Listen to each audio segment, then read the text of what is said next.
Sir election ಎಲ್ಲ ಬಂದಾಗ ನೀವೆಲ್ಲರ ಹತ್ರನೂ ಹೋಗಿ ಓಟ್ ಕೇಳ್ತೀರಾ? ಯಾವತ್ತಾರು ಮೇಡಮ್ನ ಕೇಳಿದ್ದೀರಾ? ಓಟ್ ಕೇಳಿಲ್ಲ.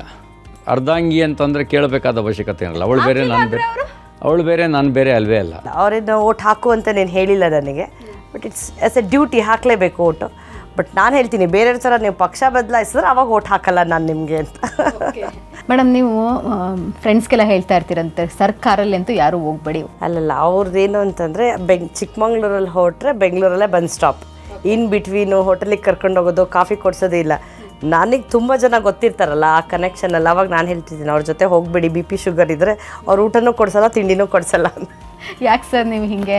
ನೋಡಿ ಎಷ್ಟು ದೊಡ್ಡ ಕಂಪ್ಲೇಂಟ್. ನೋಡಿ, ನಾನು ಊಟ ಮಾಡ್ಬೇಕಾದ್ರೆ ಯಾರನ್ನೂ ಬಿಟ್ಟು ಊಟ ಮಾಡಲ್ಲ. ಈಗ ನಾನು ಉಪವಾಸ ಇದ್ದಾಗ ಅವರು ಉಪವಾಸ ಇರ್ತಾರೆ, ನಾನು ಊಟ ಮಾಡ್ಬೇಕಾದ್ರೆ ಅವ್ರು ಊಟ ಮಾಡ್ತಾರೆ. ನನಗೊಂದು ಪ್ರಾಕ್ಟೀಸು, ನನಗೆ ನೀರು ಕುಡ್ಕೊಂಡಿದ್ದು ಅಭ್ಯಾಸ ಇದೆ.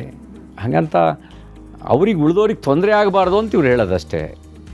ನಾನು ಎಲ್ಲೂ ಆ ಥರದ ಅಭ್ಯಾಸನೇ ಇಲ್ಲ.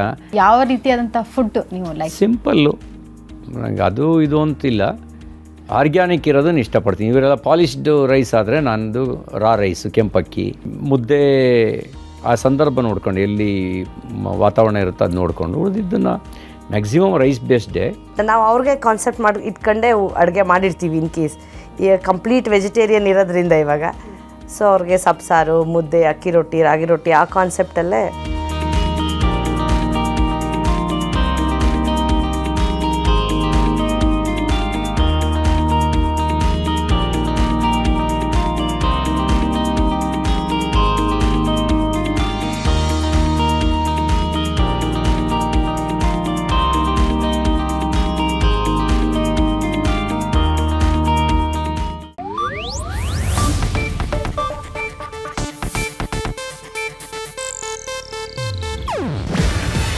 ಇದು ಏಷ್ಯಾನೆಟ್ ನ್ಯೂಸ್ ನೆಟ್ವರ್ಕ್ ಪ್ರಸ್ತುತಿ.